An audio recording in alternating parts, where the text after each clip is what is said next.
She kept the quadruplets a secret from the tech billionaire CEO, her long-divorced husband, but he wasn't supposed to find out. "How old are they, Isla?" His voice cut through the night air like a blade, sharp, precise, demanding. She felt her heart stop. 6 years of carefully constructed walls, 6 years of protection, 6 years of silence, all crumbling in the space between one breath and the next. "Where did you hear that?" Her voice came out smaller than she intended, betraying the fear coursing through her veins. Damien Cross stepped closer, his storm-gray eyes locked onto hers with an intensity that made her want to run. But there was nowhere to go, not anymore. Not when he was standing 3 feet away on this terrace overlooking the city. Not when the truth was clawing its way to the surface, whether she wanted it to or not. "Background check," he said quietly, and she could hear the tremor beneath his controlled tone. "Standard procedure for the gala honorees. 4 children, Isla. The file said you have 4 children." The world tilted. She gripped the terrace railing, feeling the cold metal bite into her palms. "How old are they?" he asked again, and this time his voice cracked. This time she heard the desperate hope threading through his words, the terrible mathematics his brilliant mind was already calculating. She could lie. She should lie. She could say they were 8 years old, or 4, or any number that would let her walk away from this moment with her secret intact. But standing there in her borrowed black dress, with the sound of the charity gala humming behind them and the city lights blurring through her unshed tears, Isla Moretti found she was tired, so desperately tired of carrying the weight alone. 6, she whispered. She watched the word hit him like a physical blow, watched his face go pale, watched his hand reach out to steady himself against the railing, watched 7 years of divorce and distance and carefully maintained separation dissolve in the space of a single syllable. 6, he repeated, and it wasn't a question anymore. It was a reckoning. His eyes searched hers, wild and desperate, and already knowing the answer but needing to hear it anyway, needing her to say it out loud. "Isla." Her name came out broken. "Are they mine?" The question hung between them, irrevocable and enormous. Behind them, someone laughed at the party. A champagne glass clinked. The string quartet began a new song. The world kept turning, oblivious to the fact that hers was ending. "Yes." If you've ever kept a secret that could change everything, hit that like button right now, because you're about to understand why Isla's carefully built world is about to shatter into a million pieces. And trust me, you won't want to miss what happens next. The envelope had arrived on a Tuesday morning, cream-colored and expensive, the kind of stationery that whispered wealth and influence before you even broke the seal. Isla had been standing at her kitchen counter, coffee growing cold in her favorite chipped mug, when she'd seen her name written across the front in elegant script. Isla Moretti. Not her married name. She'd taken back her maiden name the day the divorce was finalized, reclaiming the only piece of herself that felt solid when everything else was falling apart. She'd turned the envelope over in her hands, and that's when her heart had stuttered. That's when the careful piece of her Tuesday morning had begun to crack. The embossed logo in the corner, small but unmistakable. Vanguard Technologies, his company. For 6 years, she'd successfully kept her distance, 6 years of building a quiet life in the coastal town of Harlow Bay, far from the glass towers and venture capital circuits where Damien Cross reigned as the untouchable architect of artificial intelligence. 6 years of raising 4 children alone, their existence a secret she guarded with the fierce devotion only a mother could understand. Her hands had trembled as she'd opened it. The letter inside was formal, impersonal, printed on heavy cardstock that probably cost more than her weekly grocery budget. An invitation to the Vanguard Foundation's annual charity gala. They were requesting her presence as founder of Lighthouse Learning, the nonprofit tutoring center she'd built from nothing in this small town. An honor, the letter said. A celebration of her work with underserved children, a chance to network with philanthropists and secure funding for her programs. Declining would raise questions. Attending risked everything. She'd looked across the kitchen table where 4 6-year-olds sat coloring, their dark curls catching the morning light streaming through the window. Rowan, serious and watchful, was carefully staying inside the lines of his dinosaur picture. Sienna hummed softly to herself as she added purple flowers to a garden scene. Jasper had his tongue poking out in concentration as he drew what appeared to be a robot. And Freya had already abandoned her picture entirely, too fascinated by a broken crayon to care about the drawing it was meant to create. She was examining it with scientific curiosity, turning it over in her small hands, studying the way the wax had fractured. They all had Damien's eyes, storm gray, intelligent, capable of looking right through you. They all had his sharp cheekbones, the same stubborn set to their jaws when they were determined about something. They all had his restless intelligence, that constant need to understand how things worked, why things happened, what came next. "Mama, why do you look sad?" Sienna had set down her purple marker, those gray eyes fixed on Isla with concern that no 6-year-old should have to feel. Isla had forced a smile, crumpling the invitation in her fist. "Not sad, sweetheart. Just thinking." "About what?" Freya had looked up from her broken crayon, always needing to know, always pushing for answers. "Grown-up stuff. Nothing for you to worry about." But that had been a lie. Because everything she worried about, every decision she made, every secret she kept, it was all for them. To protect them. To give them the stable, loving childhood they deserved. The childhood they wouldn't have had if she'd forced them into Damien's world of boardrooms and bottom lines and 18-hour workdays. She'd never planned to keep them from him forever. In those first desperate months after the divorce, when she discovered the pregnancy, when the doctor had told her it was quadruplets and she'd laughed until she cried because of course it was, of course her life would become that complicated, she'd tried to tell him.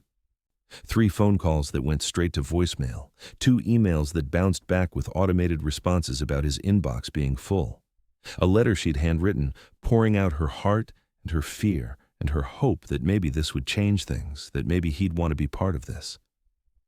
She'd sent it to his apartment, the one they'd shared briefly before everything fell apart. It had come back 3 weeks later. Return to sender. Forwarding address not available. The message had been clear. Damien Cross was done with her. Done with the messy complications of marriage, fully committed to the empire he was building, brick by brick, algorithm by algorithm, billion by billion. So she'd made a choice. She would raise these children without him, without his money, without the chaos of his world. Without the risk that they would grow up feeling like obstacles to his success, inconveniences to be managed, distractions from what really mattered.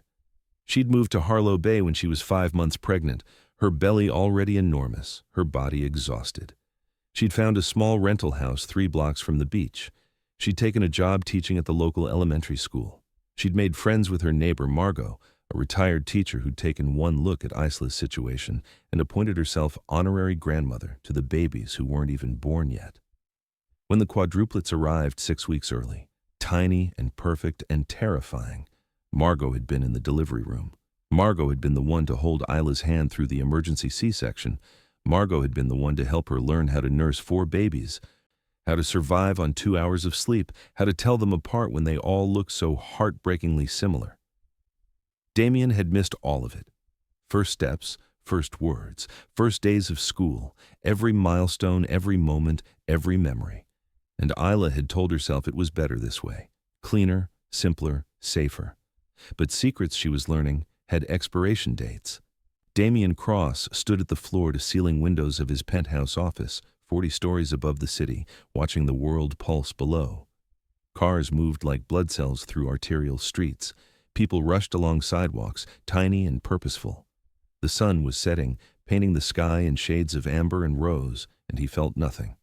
At 34, he'd achieved everything he'd once dreamed of, everything he'd sacrificed for. Vanguard Technologies was valued at $8 billion. His artificial intelligence systems were reshaping industries, from healthcare to finance to education. He had influence that opened every door, wealth that solved every problem, success that should have felt like victory. Yet the view felt empty. He'd been standing here for 20 minutes, staring at nothing, thinking about a conversation he'd had with his mother last week. She'd called to tell him about a friend's daughter who'd just had twins. She'd gone on and on about how beautiful they were, how exhausting, how transformative. And then she'd gone quiet for a long moment before saying, You would have been a wonderful father, Damien, if you'd ever slowed down long enough to try." The words had haunted him for days. Would have been. Past tense, as if that door had closed, as if he'd made his choice and now had to live with it. A knock on his office door pulled him from his thoughts. Marcus Chen, his assistant, and one of the few people he actually trusted, stepped inside with a tablet in hand and an expression Damien couldn't quite read. "The gala seating chart needs your approval," Marcus said, "and there's a file you should see." Damien turned from the window, grateful for the distraction. What file? Marcus hesitated, which was unusual. Marcus never hesitated. He was efficient, direct, unflappable. But right now he looked uncomfortable. "Background checks on this year's non-profit honorees," Marcus said carefully. "Standard procedure. We vet everyone who receives foundation funding. But one of them," he paused. "You should look." Damien took the tablet, scrolling through profiles of earnest do-gooders and community organizers. A woman who ran a food bank in the suburbs. A man who'd started a job training program for formerly incarcerated individuals. A couple who'd founded an animal rescue. All worthy causes, all strangers. Then he stopped. The air left his lungs. Isla Moretti, founder, Lighthouse Learning, Harlow Bay. The photograph showed a woman he barely recognized and yet knew instantly, intimately, in the way you know someone who'd once been the center of your universe. Her chestnut hair was longer now, pulled back in a practical braid. She wore no makeup, just the kind of natural beauty that had first captivated him 8 years ago at a tech conference in Barcelona. He'd been giving a presentation on machine learning. She'd been in the audience, a graduate student studying education policy, and she'd asked a question so insightful it had stopped him mid-sentence. They'd talked for 4 hours after his panel. He'd missed his flight home. 3 months later, he'd proposed. But the woman in this photograph wasn't the girl he'd married. Her amber eyes, once so full of warmth when she looked at him, now held something else. Strength, weariness, secrets. "She's been running the nonprofit for 5 years, Marcus said quietly, watching Damien's face. "Serves low-income families in Harlow Bay. Tutoring, mentorship, college prep, impressive growth metrics. The foundation vetted her thoroughly. She's legitimate." Damien's throat tightened. 5 years. She'd been 2 hours away for 5 years, building something meaningful, and he'd had no idea. Did the vetting include her personal life? Marcus shifted his weight. Single mother. 4 children. No father listed on any public records. No marriage certificate on file. She's been raising them alone. 4 children. The number echoed in Damien's skull, loud and insistent. He did the math quickly, his brilliant mind calculating timelines and possibilities and probabilities with the same precision he applied to algorithms and code. "When did we divorce?" he asked, though he knew the answer. He knew it the way you know the date of every disaster that shaped your life. 7 years ago, sir. 7 years since he'd signed the papers. 7 years since he'd chosen the company over the marriage. 7 years since he'd told her he couldn't be distracted by domestic complications, that he needed to focus, that maybe they'd rushed into things too fast. 7 years since he'd broken both their hearts and told himself it was necessary. Damien set down the tablet with shaking hands. 4 children, 6 years old, if his math was right, which meant Isla had been pregnant when they divorced, or right after. Which meant she'd tried to reach him, probably, and he'd been too buried in product launches and investor meetings to notice. Which meant he had 4 children he'd never met. 4 children who didn't know he existed. 4 children who shared his DNA and her eyes and a life he'd never been part of. "I need everything," he said, his voice rough. "School records, medical files, photographs, everything you can find legally. I need to know." Marcus nodded and turned to leave, but paused at the door. "Sir, if I may, be careful. Whatever you're planning, think it through. This isn't a business deal. This is my family," Damien finished quietly. "This is my family." After Marcus left, Damien returned to the window. But now the city looked different. Somewhere out there, in a coastal town he'd never visited, was the woman he'd loved and lost, the woman he'd been too stupid and scared to fight for, and probably 4 children who shared his blood, children he'd never known existed, children who'd grown up without him, children who might look at him as a stranger, because that's what he was. The realization hit him like a freight train. He'd spent 7 years building an empire, and in the process, he'd missed the only thing that actually mattered. He pulled out his phone and opened his calendar. The gala was in 3 days. 3 days until he'd see Isla again. 3 days to figure out what the hell he was going to say. 3 days to prepare for the conversation that would either give him back everything he'd lost or confirm that he'd destroyed it beyond repair. Isla stood in front of her bedroom mirror, barely recognizing herself. The black dress Margot had lent her was simple but elegant, silk that moved like water, a neckline that was modest but flattering.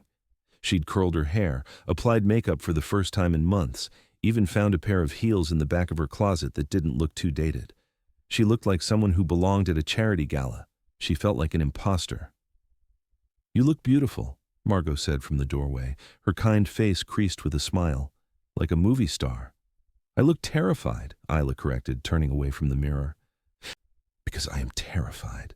Margot came into the room and placed both hands on Isla's shoulders, forcing her to meet her eyes. "You earned this honor.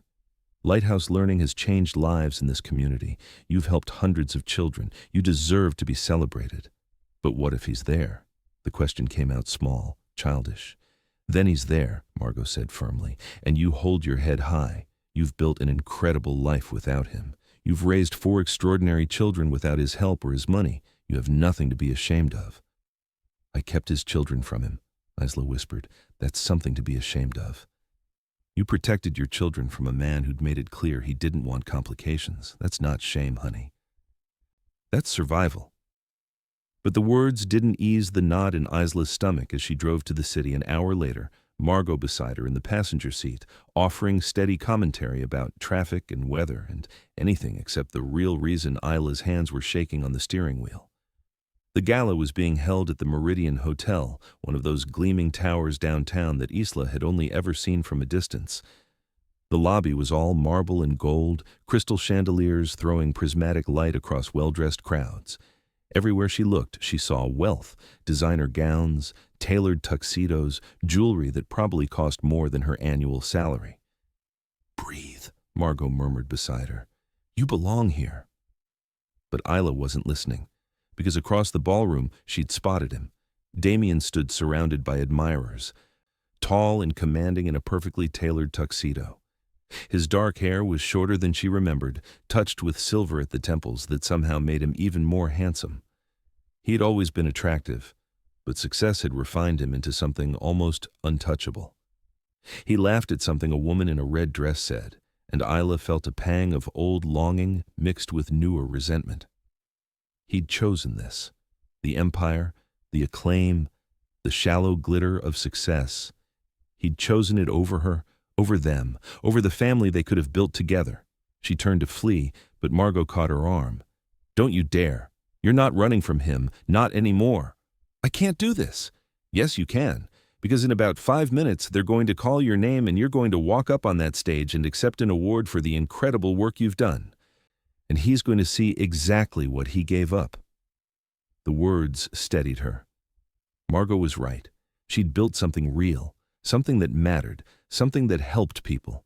Let Damien see that. Let him understand what she'd become in his absence. The evening's host, a silver-haired man in an expensive suit, stepped up to the microphone. The crowd quieted.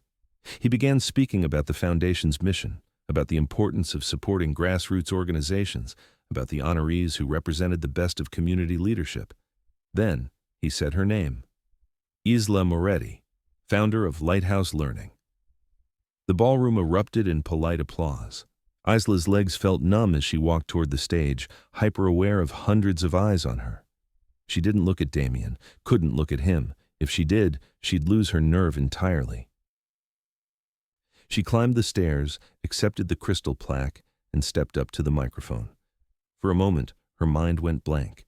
Then she thought of her children, of Rowan's serious questions about why some kids didn't have books at home, of Sienna's confusion when a classmate said they couldn't afford music lessons, of Jasper's determination to share his toys with everyone, of Freya's insistence that everyone deserved to learn.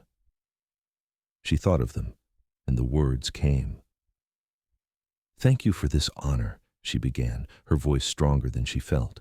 6 years ago, I moved to Harlow Bay with nothing but a teaching degree and a belief that every child deserves a chance. I saw kids falling through the cracks, bright, curious, capable kids who just needed someone to invest in them. So I started Lighthouse Learning in my living room with 3 students and a dream.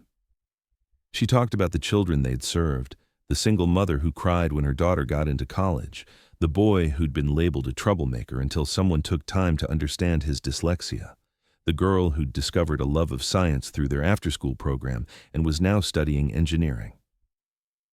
Education isn't just about test scores, Isla said, gripping the podium. It's about showing children that they matter, that their dreams are valid, that someone believes in them. That's what Lighthouse Learning does. That's what this funding will help us continue doing. Thank you. The applause was louder this time, genuine. Isla descended the stage stairs on shaking legs, clutching her plaque like a shield, and there, at the bottom of the stairs, was Damien. Up close, he looked different. Older, yes, but also more worn. There were lines around his eyes that hadn't been there before. His jaw was tight, his shoulders tense. He looked at her like she was a ghost, like he couldn't quite believe she was real. Isla. His voice was exactly as she remembered, low, careful, intelligent. It sent a shiver down her spine that she resented. Damien. Her voice came out steadier than she felt, thank God. I didn't know you'd be here. I didn't know you were running a nonprofit. I didn't know. He stopped, struggling for words in a way she'd never seen. Damien always knew what to say. He made his living with words and ideas and persuasion, but right now he looked lost. There's a lot you don't know, she said quietly. Can we talk, please? Just 5 minutes. Every instinct screamed at her to refuse, to walk away, to protect herself and her children from the man who'd already broken her heart once. But they were in public, surrounded by witnesses and cameras, and people who would notice if she made a scene. And maybe, a small traitorous part of her whispered, maybe she owed him this, maybe she owed herself this. A chance to say all the things she'd never gotten to say. 5 minutes, she agreed. He led her through the ballroom, past clusters of networking philanthropists and champagne-wielding socialites, out onto a terrace that overlooked the city. The night air was cool against her flushed skin.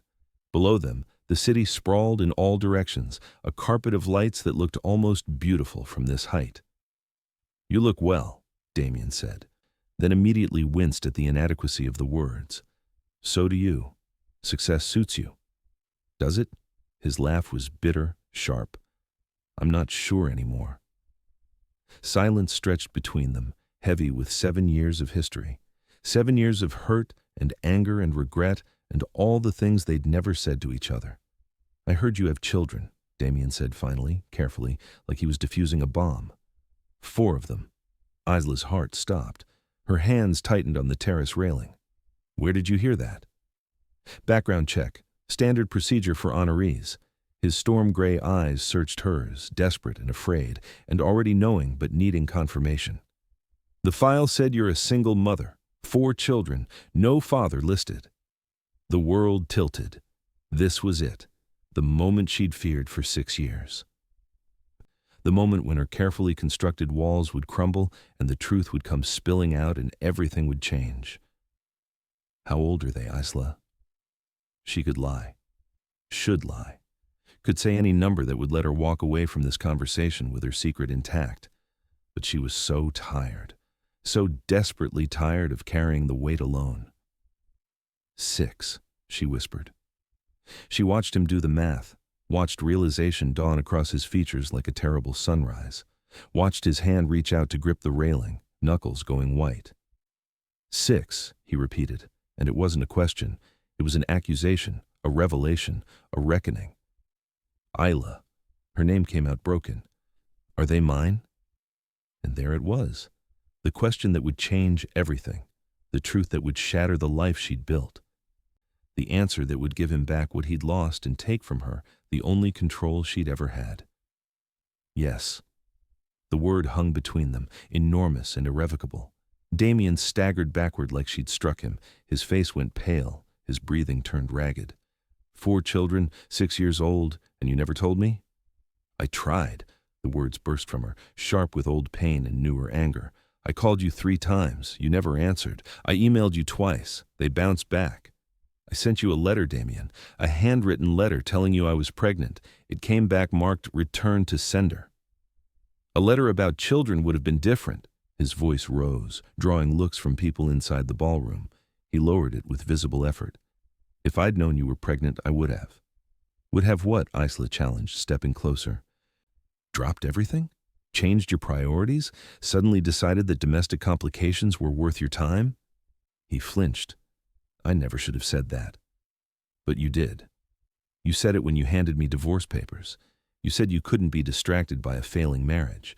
You said you needed to focus on the company. You said maybe we'd rushed into things, maybe we weren't compatible, maybe it was better to cut our losses before things got more complicated. Her voice cracked. So I didn't tell you when things got more complicated. I made a choice. You made a choice that wasn't yours to make. Damien's control was slipping, his voice raw. They're my children too. I had a right to know. I had a right to be part of their lives. And they had a right to a father who wanted them. Tears burned Isla's eyes, hot and furious. They had a right to grow up feeling loved and secure, not like obstacles to your success, not like distractions from what really mattered. They would have mattered, Damien said desperately. Isla, if I'd known, everything would have been different. Would it? She searched his face, looking for the truth beneath the words. Really? Because the Damien I knew, the one who worked 90-hour weeks and canceled our anniversary dinner 3 times and forgot my birthday, because he was in back-to-back investor meetings, that Damien wouldn't have had time for 4 babies, that Damien would have resented them. And I wasn't going to let my children grow up feeling like they were too much, like they were in the way. So you made the choice for all of us? His voice dropped to a whisper. You decided I didn't deserve to know them? That they didn't deserve to know me? I decided to protect them, Isla said fiercely. That's what mothers do. We protect our children, even when it costs us everything. What did it cost you? Damien asked, and there was something raw in his voice now, something vulnerable beneath the anger. Everything, she whispered. It cost me everything. Do you have any idea how hard it's been, raising quadruplets alone? 4 babies who needed me constantly, who cried in shifts so I never slept, who got sick at the same time and needed different things and had different personalities and different needs. Do you know what it's like to be so exhausted you can't remember if you've eaten that day? To worry constantly about money, about childcare, about whether you're doing enough, being enough, giving them enough. Her voice broke. I wanted to call you so many times, when Rowan took his first steps and I had no one to celebrate with, when Sienna sang her first song and I cried because it was so beautiful and I was so alone, when Jasper figured out how to take apart a doorknob at age 3, and I didn't know whether to be proud or terrified, when Freya asked me why she didn't have a daddy like the other kids, and I had to lie to her sweet face. Tears were streaming down her cheeks now, hot and unstoppable. I wanted to call you. But I was terrified you'd reject them the way you rejected me, and I couldn't let them feel that. I couldn't let them know that their father chose a company over them before they were even born. Damien's face crumpled. I didn't choose the company over them. I didn't know they existed. You chose the company over me, Isla said quietly. And I was your wife. If you couldn't make time for me, how could I trust you'd make time for them? Because they're my children, Damien said, his voice breaking. Isla, they're my children, and I've missed everything. First steps, first words, first days of school, 6 years of their lives, 6 years I can never get back. I know, she whispered, I know, and I'm sorry. I'm so sorry. But I did what I thought was right. Was it right? He asked, and the question held no accusation now, only pain. Keeping them from me? Keeping me from them? Was that really what was best? Isla didn't have an answer. She'd asked herself the same question 1,000 times, usually at 3 in the morning when she was too exhausted to lie to herself. Had she made the right choice, or had she let her hurt and anger and fear make the choice for her? I don't know, she admitted. I thought I was protecting them. Maybe I was just protecting myself. Damien stepped closer, close enough that she could see the tears in his eyes, the devastation written across his face. What are their names? The question was so simple, so human, that it broke something in her. Rowan, she said softly. Sienna, Jasper, Freya. He repeated each name like a prayer, like he was trying to memorize them, make them real. What are they like? Rowan is serious, thoughtful. He asks questions about everything. Why is the sky blue? Where do stars come from? What happens when we die? He's the protector, always watching out for his siblings. Sienna loves music. She hums constantly, makes up songs about everything. She's gentle, empathetic. She cries when other people are sad. She wants to make everyone happy. Jasper is curious about how things work. He takes everything apart, toys, appliances, anything he can get his hands on. He's fearless, climbs everything, jumps off everything, gives me heart attacks daily. And Freya. Isla smiled through her tears. Freya is an artist. She sees beauty in everything, broken crayons, dead flowers, cracked sidewalks. She's quiet, observant. She notices things no one else does. They sound extraordinary, Damien whispered. They are. They're the best thing I've ever done, the only thing I've done that really matters. I want to meet them, Damien said, and it wasn't a demand. It was a plea. Please, Isla, I know I have no right to ask. I know I don't deserve it, but please, let me meet my children. Isla looked at him, really looked at him, and saw not the billionaire CEO who'd broken her heart. She saw the man she'd fallen in love with 8 years ago in Barcelona, the man who'd talked about his dreams with such passion, the man who'd proposed to her on a beach at sunset and promised her forever. The man who'd been so scared of becoming his absent father that he'd run from anything that looked like family. She saw him, flawed and human and desperate, and she made a choice. One meeting, she said, supervised at my discretion. If it goes badly, if you hurt them in any way, there won't be a second chance. I understand, Damien said quickly. Whatever you need, whatever makes you comfortable. Just please, let me meet them. Saturday, Isla said, 10 in the morning, Lighthouse Learning. I'll tell them who you are. But Damien, she met his eyes. If you're going to do this, you have to be all in. You can't meet them once and disappear. You can't be a part-time father when it's convenient. They deserve better than that. I'll be all in, he promised. I swear to you, Isla, I won't let them down. I won't let you down. Not again. She wanted to believe him. God, she wanted to believe him. But trust, once broken, was hard to rebuild. We'll see, she said quietly. Saturday, 10 a.m. Don't be late. Then she turned and walked back into the ballroom, leaving him alone on the terrace with the city lights and the weight of everything he'd lost. Comment below. Would you have told him? Would you have kept the secret? Because Isla just made a choice that will change 4 lives forever, and there's no going back now. Isla didn't sleep that night. She sat at her kitchen table, the same table where her children ate breakfast and did homework and colored pictures, watching dawn break over Harlow Bay. The sky shifted from black to navy to pale gray to soft pink, and she watched it all, her coffee growing cold in her hands, her mind spinning through every possible outcome of what she'd just set in motion. In 3 days, Damien would meet his children. In 3 days, the secret she'd kept for 6 years would become real. In 3 days, everything would change. She thought about calling Margot, but it was 5 in the morning and even Margot needed sleep. She thought about going back to bed, but her mind was too loud, too full of what-ifs and maybes and fears she couldn't name. What if the children didn't like him? What if they did? What if he disappointed them? What if he didn't? What if letting him into their lives was the biggest mistake she'd ever made? What if keeping him out had been the biggest mistake? The questions circled like vultures, picking at her certainty, exposing all the doubts she'd buried under 6 years of single motherhood and survival. She'd told herself she was protecting them. But maybe Damien was right. Maybe she'd been protecting herself, protecting her heart from the man who'd broken it, protecting her pride from having to admit she needed help, protecting her control over the only thing in her life that felt entirely hers. The children were hers. She'd carried them, birthed them, raised them. Every sleepless night, every milestone, every scraped knee and bad dream and triumphant moment, those were hers. Letting Damien in meant sharing that, meant giving up some of that control. Meant risking that they might love him too, might need him too, might choose him sometimes over her. The thought terrified her. But keeping him out meant depriving them of a father who wanted to know them. And wasn't that selfish?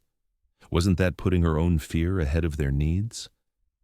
She didn't know anymore. She'd been so sure for so long, and now all her certainty was crumbling. The sound of small feet on the stairs pulled her from her thoughts. A moment later, Rowan appeared in the kitchen doorway, his dark curls sticking up in every direction, his storm-gray eyes still heavy with sleep. "Mama, why are you up?" "Couldn't sleep, Bug. Come here." He climbed into her lap, still small enough to fit, still young enough to want to. She wrapped her arms around him and breathed in the scent of his strawberry shampoo. "Did the fancy party make you sad?" he asked, his voice muffled against her shoulder. "No, sweetheart. The party was fine." "Then why do you look sad?" She should have known she couldn't hide from him. Rowan saw everything, noticed everything, understood more than a 6-year-old should have to. "I'm not sad," she said carefully. "I'm thinking about something important, something I need to tell you and your siblings." "What?" Isla took a breath. This was it, the moment when the secret stopped being hers alone. "Remember how we've talked about how some families have a mama and a papa, and some have just a mama or just a papa, and all kinds of families are okay?" Rowan nodded against her shoulder. "Well, you have a papa. You've always had one. But he didn't know about you, and now he does. And he wants to meet you." Rowan pulled back to look at her, his young face serious. "Why didn't he know about us?" God, how did she explain this to a 6-year-old? How did she make him understand without making him feel unwanted, without making Damien sound like a villain, without lying? "It's complicated, Bug. Grown-up stuff. Your papa and I, we weren't together anymore when I found out I was going to have you and your siblings. And I tried to tell him, but we couldn't reach each other. And then time passed and it got harder to tell him, and I made some choices that maybe weren't the best choices. But the important thing is, he knows now, and he wants to be part of your lives, if you want that too." "What's he like?" Rowan asked, and the question was so earnest, so full of hope, that Isla's heart cracked. "He's very smart.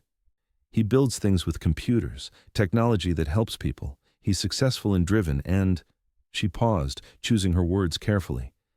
"He made some mistakes, like everyone does, but I think he's trying to do better now." "Does he want to be our papa?" The question was quiet, almost afraid. "Yes," Isla whispered, pulling him close again. "He does, very much." "Then I want to meet him," Rowan decided with the simple logic of childhood. "If he wants to be our papa, I want to meet him." By the time the other three woke up an hour later, tumbling into the kitchen in their mismatched pajamas, Isla had her speech prepared. She gathered them all at the table, 4 pairs of gray eyes fixed on her with varying degrees of curiosity and concern. "I need to tell you all something important," she began. "Are we in trouble?" Jasper asked immediately. "No, sweetheart, nothing like that. This is about your family, about your papa." Sienna's eyes went wide. "We have a papa?" "You do. You've always had one. But he didn't know about you until now. And now that he knows, he wants to meet you. This Saturday." "Why didn't he know about us?" Freya asked, her artist's eyes studying Isla's face like she was a painting to be understood. "Because sometimes grown-ups make mistakes," Isla said carefully. "Your papa and I, we weren't together anymore when you were born. And I tried to tell him about you, but it didn't work out. And then I made a choice to raise you by myself. And maybe that wasn't fair to him or to you. But I did what I thought was right at the time." "Is he nice?" Sienna asked, always worried about everyone's feelings. "I think so." "I hope so. He was nice when I knew him before. But people change. So we're going to meet him together, and you can decide for yourselves what you think." "What if we don't like him?" Jasper asked. "Then we'll figure that out together. But I think you will. I think he's going to love you very much." "What's his name?" Freya asked. "Damien. Damien Cross." 4 faces looked at her, processing, considering. Then Rowan, her serious protector, asked the question that mattered most. "Are you okay, Mama? You look scared." Isla's eyes filled with tears. "I'm a little scared, Bug. This is a big change. But change can be good. And I hope, this will be good for all of us." Then it's okay, Rowan said, and his siblings nodded agreement, trusting her the way children trust their parents, completely and without reservation. Isla pulled them all close, these 4 miracles who'd saved her life and complicated it and made it worth living. I love you all so much. You know that, right? No matter what happens, no matter who comes into our lives, you 4 are my whole heart. We love you too, Mama, they chorused, and for a moment, everything felt okay. But as the week progressed, as Saturday drew closer, Isla's anxiety grew. She cleaned Lighthouse Learning until it sparkled. She planned activities for the children to do with Damien. She rehearsed what she'd say, how she'd introduce him, what boundaries she'd set. Margot watched her spiral with patient concern. You're going to wear a hole in that floor with all your pacing. I can't help it. What if this is a disaster? What if he disappoints them? What if they get attached and then he disappears? What if it goes well? Margot countered. What if he's wonderful with them? What if they love him and he loves them and you all figure out how to be a family? We're already a family, Isla said defensively. You're a family that's been missing a piece, Margot said gently. Maybe it's time to see if that piece fits. Friday night, Isla's phone rang. Damien's name on the screen made her heart race. Hello? Isla, I'm sorry to call so late. I wanted to make sure tomorrow's still happening. He sounded nervous. Damien Cross, Billionaire CEO, sounded nervous about meeting 4 6-year-olds. It's still happening, she confirmed. 10 a.m., Lighthouse Learning. What should I bring? Toys? Books? I don't know what 6-year-olds like. I've been researching all week, but everything I read contradicts everything else and I don't want to mess this up. Despite everything, Isla smiled. Just bring yourself. They don't need things. They need you to be present, to listen, to be interested in who they are. I can do that, Damien said, though he sounded uncertain.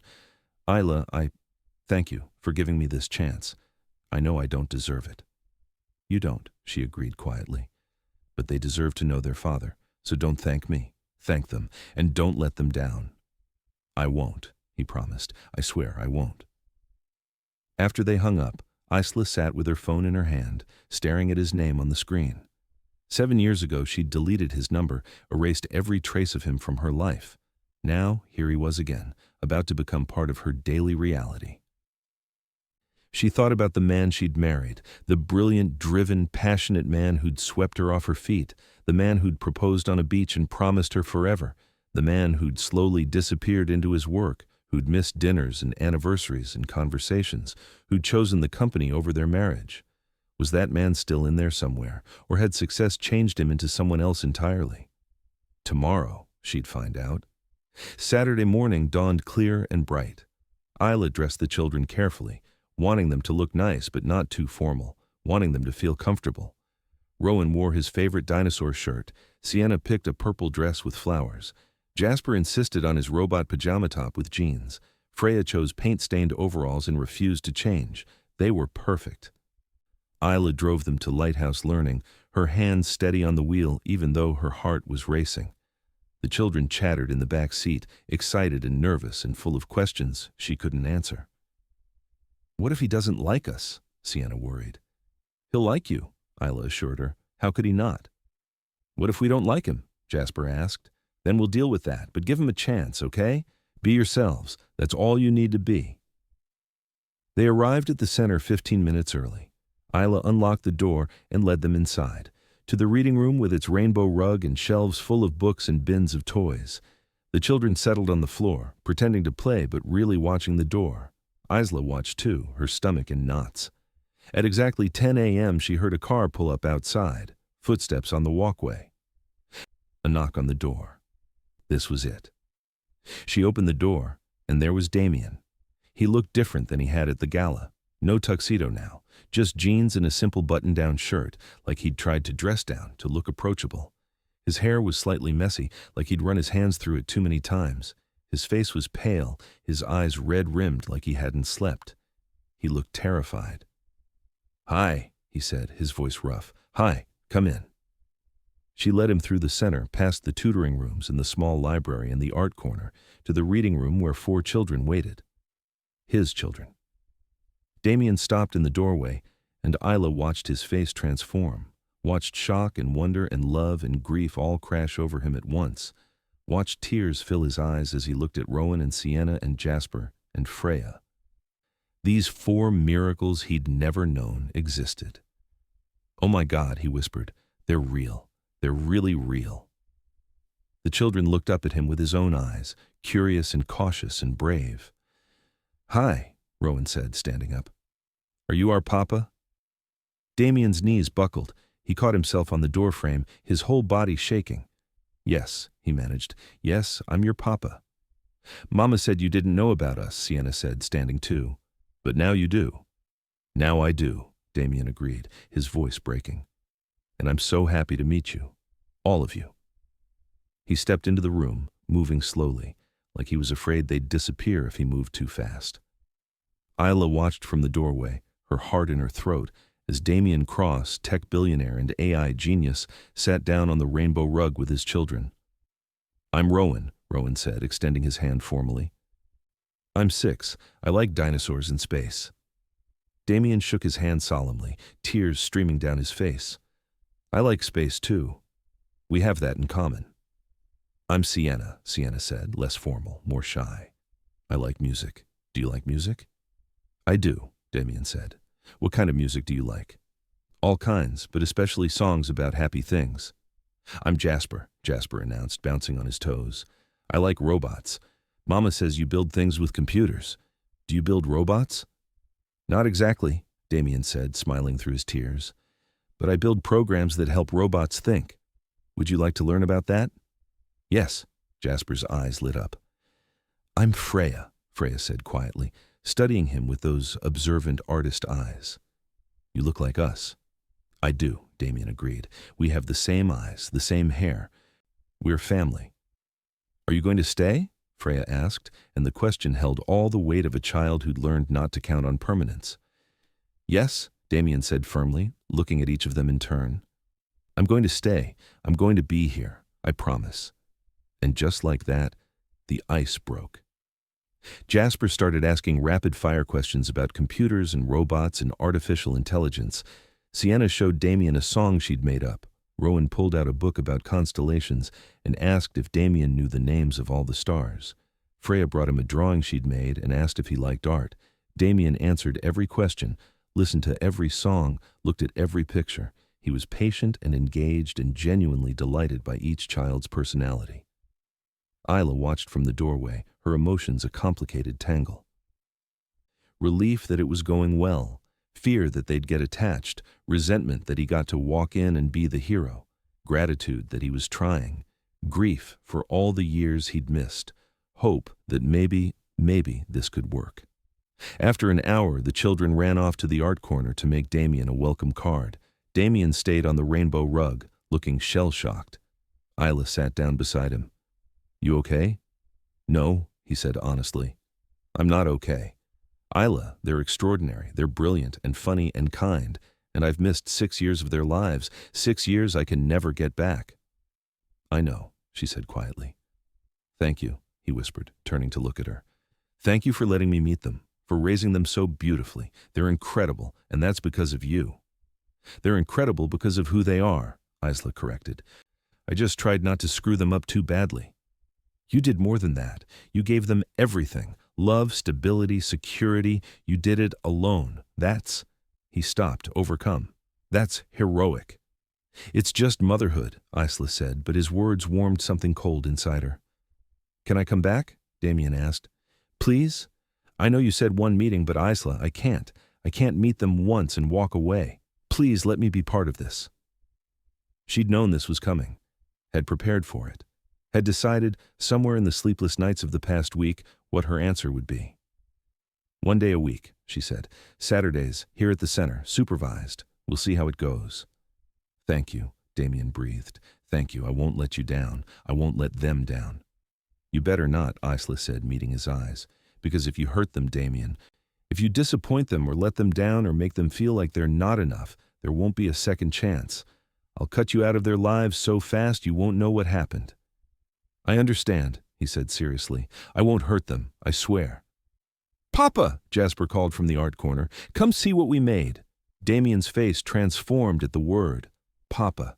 He stood up, wiping his eyes, and crossed the room to where 4 children waited with a card covered in glitter and crayon drawings. "It says welcome," Rowan explained, pointing to the letters he'd carefully written. "We all signed it," Sienna added. "And I drew you," Freya said, pointing to a stick figure with gray eyes. "It's perfect," Damien said, his voice thick. "It's the most perfect thing I've ever seen. Thank you." He looked at Isla over their heads, and she saw everything he couldn't say. Gratitude, regret, hope, love. She looked away first, unable to handle the intensity of it. This was just the beginning. One meeting, one Saturday, one small step toward something she couldn't quite name yet. But as she watched Damien kneel down to the children's level, as she heard him ask Rowan about his favorite dinosaur and compliment Sienna's singing voice and promise Jasper they'd build something together next time, as she saw Freya lean against his shoulder like she'd known him forever, Isla felt something shift. Maybe this could work. Maybe he'd changed. Maybe they could figure out how to be a family, even if it looked different than she'd imagined. Maybe. Subscribe if you want to see what happens next, because this is just the beginning of Damien's journey to earn back what he lost. And trust me, the road ahead is going to test everything he thinks he knows about success, family, and what really matters. This story is far from over. The weeks that followed established a new rhythm in Isla's carefully ordered life. Every Saturday morning, Damien's car would pull up outside Lighthouse Learning at exactly 10 a.m. He was never late, not once, and every Saturday, 4 children would rush to the window to watch him arrive, their excitement growing with each visit. The first few Saturdays, he'd been cautious, careful, moving slowly like he was afraid of breaking something precious. He'd brought books about space for Rowan, a small keyboard for Sienna, a robotics kit for Jasper, art supplies for Freya, not expensive gifts, just thoughtful ones, things that showed he'd been paying attention. By the 4th Saturday, the children stopped calling him Damien and started calling him Papa. Isla had been in the kitchen making snacks when she'd heard it, Sienna's voice bright and unself-conscious. "Papa, can you help me with this song?" And Damien's response, choked with emotion, "Of course, sweetheart, show me." Isla had gripped the counter, tears burning her eyes, not sure if they were happy or sad or some complicated mixture of both. By the 8th Saturday, Damien had stopped asking permission for everything. He'd started to relax, started to joke with them, started to be himself instead of some careful, curated version designed not to scare them away. Isla watched him sprawled on the floor with Jasper, both of them covered in pieces of a model they were building, and barely recognized the buttoned-up CEO from the gala. "You're good with them," Margot observed one afternoon, watching through the reading room window as Damien helped Freya mix paint colors. "Better than I expected, honestly." "Me too," Isla admitted. "I keep waiting for the other shoe to drop, for him to get bored or busy or remember he has a company to run." "Maybe he won't," Margot said gently. "Maybe he's changed. People don't change that much, don't they? You did. You were a grad student with big dreams and no direction. Now look at you, running a nonprofit, raising 4 kids. You became someone completely different than who you were." "That's different. Is it? Or are you just scared to believe he could change too?" Isla didn't answer, because Margot was right. She was scared. Terrified, actually. Scared to trust him. Scared to let her guard down. Scared that if she started to believe in him again, he'd prove her wrong in the most devastating way possible. It was the 10th Saturday when everything shifted. Damien arrived as usual, but this time he looked exhausted. There were dark circles under his eyes. His shirt was wrinkled. His hair hadn't been combed. He looked like he'd been up all night. "Are you okay?" Isla asked as he came through the door. "Fine, just a long week. Board meeting, investor crisis, the usual." He smiled, but it didn't reach his eyes. "Where are the kids?" "Reading room. But Damien, if you need to reschedule." "No." The word came out sharp, almost desperate. "No, I'm here. I'm not missing this." The children were thrilled to see him, as always. They pulled him into their activities, showing him drawings and asking questions and demanding his attention in the way children do, completely and without reservation. And Damien gave it to them. Even though Isla could see the exhaustion in every line of his body, even though she watched him stifle yawns, he was present, engaged. There. 2 hours in, Isla found him in the hallway, leaning against the wall with his eyes closed. "Damien." He opened his eyes, straightening quickly. "Sorry, just resting for a second." "When's the last time you slept?" "Thursday night. Maybe. It's been a rough week." "You should go home, get some rest." "No." That desperate edge again. "I'm not leaving. I promised them I'd be here. They'll understand." "I won't understand." He met her eyes and she saw something raw there, something vulnerable. "Isla, these Saturdays are the only thing keeping me sane right now, the only thing that matters. I'm not leaving." She studied him. This man who'd once chosen work over everything, who'd missed anniversaries and birthdays and important conversations because the company always came first. And here he was, dead on his feet, refusing to leave because he'd made a promise to 4 6-year-olds. "Oh, okay," she said quietly. "But you're taking a break. Come on." She led him to her small office, pointed to the worn couch against the wall. "Lie down, 20 minutes. I'll wake you." "Isla, I can't. You can and you will. The kids are fine. They're coloring. I'll watch them. You need rest." He looked like he wanted to argue, but exhaustion won. He sank onto the couch, and within seconds, he was asleep. Isla stood in the doorway, watching him. In sleep, he looked younger. The lines of stress smoothed from his face. He looked like the man she'd married, before success and pressure had carved him into something harder. She let him sleep for 40 minutes. When she finally woke him, he looked disoriented, then guilty. "I'm sorry, I didn't mean to." "It's fine, you needed it. But Damien, you can't keep doing this, running yourself into the ground." "I'm not." "You are, I can see it. When's the last time you took a day off?" He didn't answer. "You're going to burn out," Isla said quietly, "and then you won't be any good to anyone. Not the company, not the kids, not yourself." "I'm handling it." "Are you? Because from where I'm standing, you look like you're barely holding it together." Something in his face cracked. "I'm trying to do everything, be everywhere. The company needs me. The board is pushing for expansion. We're launching a new product. And I'm trying to be here every Saturday, trying to be the father they deserve, trying to prove to you that I've changed, and I don't know how to do it all." "So don't," Isla said simply. "What?" "Don't do it all. Choose, prioritize, delegate. You built a company full of brilliant people. Let them do their jobs. You don't have to be in every meeting, make every decision, control every outcome. That's not how I work. Then change how you work, because this isn't sustainable. And the kids don't need a father who shows up exhausted and distracted. They need someone who's actually present." The words hit him like a slap. She saw him flinch, saw the truth of it land. "You're right," he said quietly. "I know you're right. I just don't know how to let go." "Figure it out," Isla said, not unkindly, "because you can't keep doing this." That conversation marked a turning point. The next Saturday, Damien arrived looking rested. The Saturday after that, he mentioned he'd hired a new COO to handle day-to-day operations. The Saturday after that, he told her he'd moved his schedule around so he could work remotely on Fridays and Mondays, giving himself long weekends. "I'm trying," he said simply, "to be better, to choose differently." And Isla, despite all her defenses, felt something soften. It was the 15th Saturday when Damien asked if he could take the children somewhere outside the center.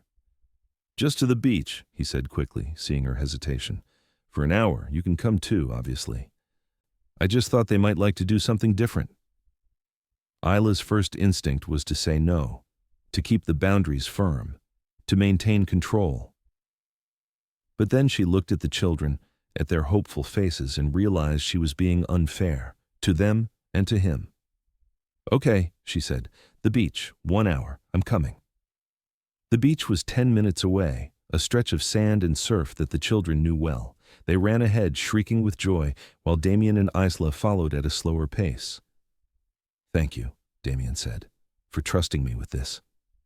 "I'm not sure I do trust you," Isla admitted, "but they do, and that matters more." They walked in silence for a moment, watching the children chase waves and collect shells and be gloriously, messily happy. "Can I ask you something?" Damien said finally. "Depends on the question." "Why did you name them Rowan, Sienna, Jasper, and Freya?" Isla smiled. "Rowan because it means little red one. and he had the darkest hair when he was born. Sienna because I loved the color, the warmth of it. Jasper because it's a stone, something solid and enduring. And Freya because it means noble lady, and she came out looking so serious and regal. "They're beautiful names," Damien said softly. "You chose well." I tried. I wanted them to have names that meant something. That would give them something to live up to. "They're living up to them," Damien said. "Rowan is solid and protective. Sienna is warm and bright. Jasper is enduring and curious. Freya is observant and thoughtful. You knew who they were before they even knew themselves." The observation surprised her, touched her. "You see them clearly," she said. "That's good. That's what they need." "I'm trying to see everything clearly now," Damien said, and there was weight in the words. "Including what I missed, what I gave up, what I could have had if I'd made different choices." Isla didn't know what to say to that, so she said nothing. They watched the children play, and for a moment it almost felt like they were a family. A real family. Not broken and reassembled, but whole. Jasper ran up to them, breathless and excited. "Papa, come see what we found." Damien went without hesitation, letting Jasper pull him toward a tide pool where the other three were crouched. Isla followed, watching as Damien knelt in the sand, ruining his expensive J. Ians, pointing out sea anemones and tiny crabs and explaining the ecosystem in terms the children could understand. He was good at this, patient and enthusiastic and genuinely interested. He wasn't performing fatherhood, he was living it. And that scared Isla more than anything, because if he was real, if this was real, then she had to reconsider everything. Her anger, her resentment, her carefully maintained walls. She had to consider the possibility that people could change, that second chances could work, that maybe, just maybe, they could find a way forward. That evening, after Damien had left and the children were in bed, Isla sat on her porch with a glass of wine and her phone. She scrolled through photos from the day, the children at the beach, Damien laughing at something Sienna said, Rowan showing him a shell, Freya holding his hand. They looked happy, all of them. Her phone rang, Damien's name on the screen. "Hello? I just wanted to say thank you again, for today. It meant everything. The kids had fun. So did I." A pause. "Isla, can I ask you something else? You're full of questions today." "I know, but this one's important." He took a breath. "What happened to us, really? I know I chose work over the marriage. I know I was absent and distracted, and I take full responsibility for that. But was that all it was? Or was there something else?" Isla closed her eyes. She'd known this conversation was coming eventually, had dreaded it. "You want the truth? Please." "You scared me," she said quietly. "Your ambition, your drive. It was attractive at first, exciting. But then it became consuming. You weren't building a company. You were trying to prove something. To your father, maybe. To yourself. And I realized I would never be enough. The marriage would never be enough because you were chasing something that didn't exist." "What was I chasing?" "Perfection, success, some finish line that would make you feel worthy. But Damien, there is no finish line. There's just life. Messy and imperfect and full of moments that matter more than any board meeting or product launch." Silence on the other end. Then, quietly, "You're right. I know. I'm trying to be different now, to see what matters. The kids, they've shown me. Every Saturday they remind me what's real." "I'm glad," Isla said and meant it.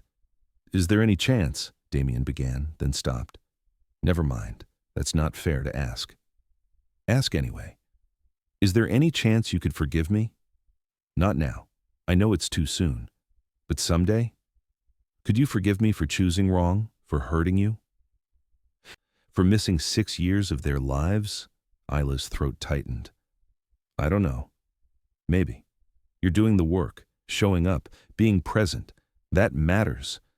But Damien, forgiveness isn't something you earn. It's something I give when I'm ready. And I'm not ready yet." "I understand. I'll wait. However long it takes." After they hung up, Isla sat in the darkness, listening to the ocean in the distance, thinking about forgiveness and second chances, and whether she was brave enough to try. 3 months into their new routine, Damien made a decision that changed everything. He showed up on a Wednesday. Not Saturday. Wednesday. Isla was at the center working on grant applications when she heard the knock.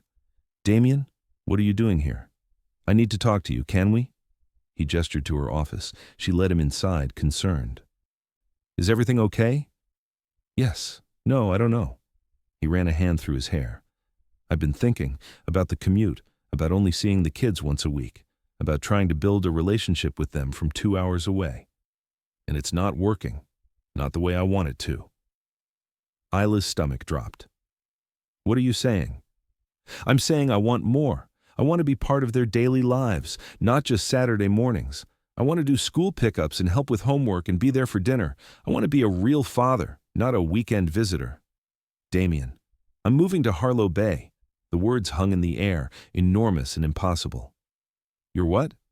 "Moving here. I found a cottage 3 blocks from your house. It's small, nothing fancy, but it's close. I can work remotely. I've restructured the company so I only need to be in the office 2 days a week. The rest I can do from here."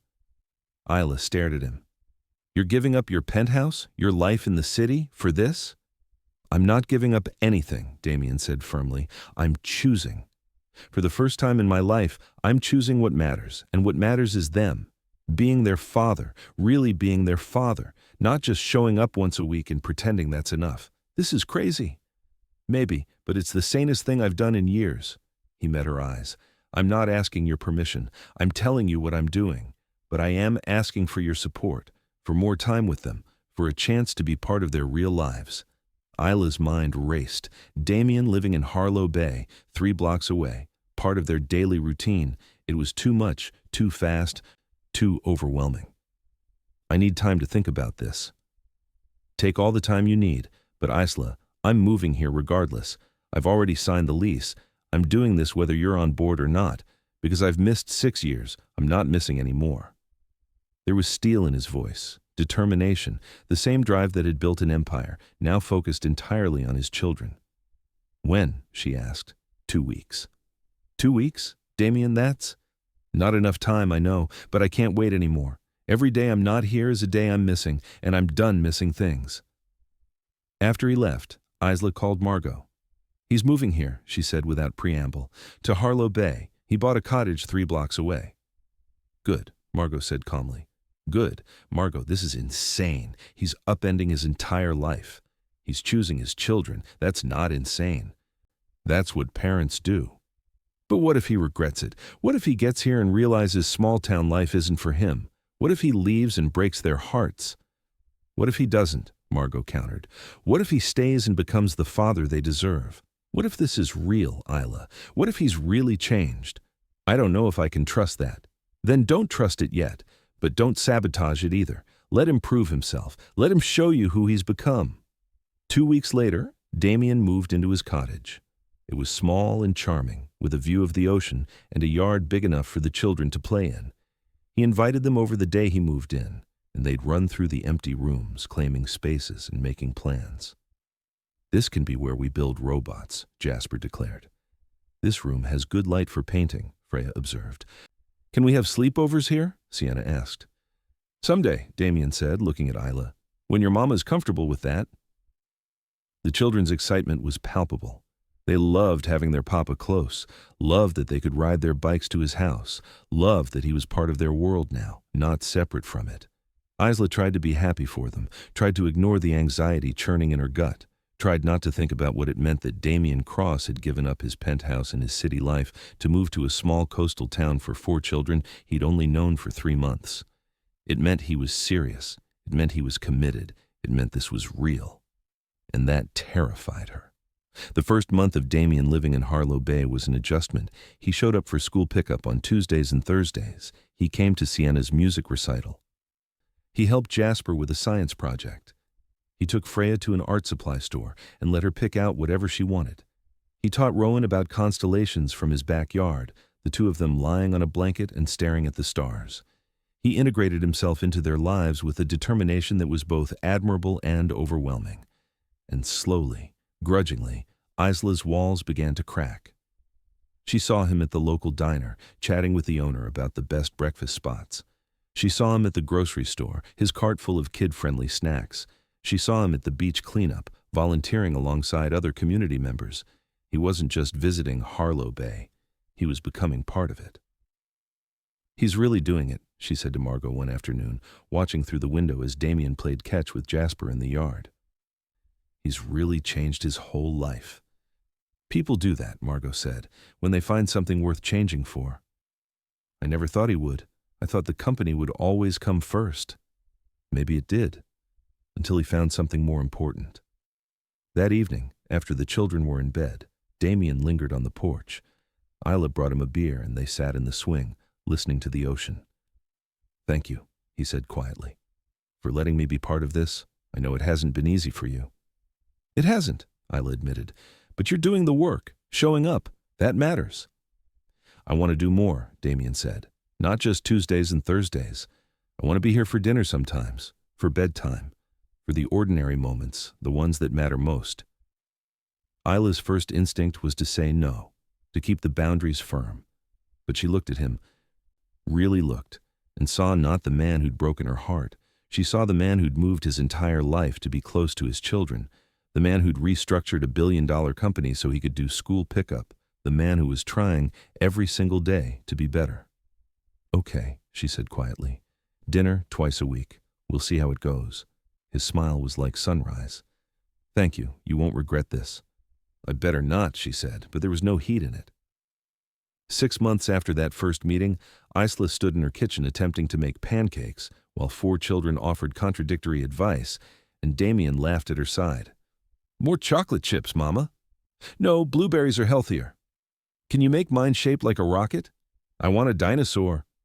"You're all getting circles," Isla said firmly, flipping a pancake that was definitely not circle-shaped. Damien reached over and adjusted the heat on the stove. "Lower heat, more patience, that's the secret." "Since when do you know how to make pancakes?" "Since I've been practicing every Sunday morning for the past month. YouTube is very educational." She looked at him, at the flower on his shirt and the easy smile on his face, and felt something shift in her chest, something warm and terrifying and hopeful. This was her life now. Damien in her kitchen, Damien at her table, Damien part of the beautiful chaos of raising 4 children.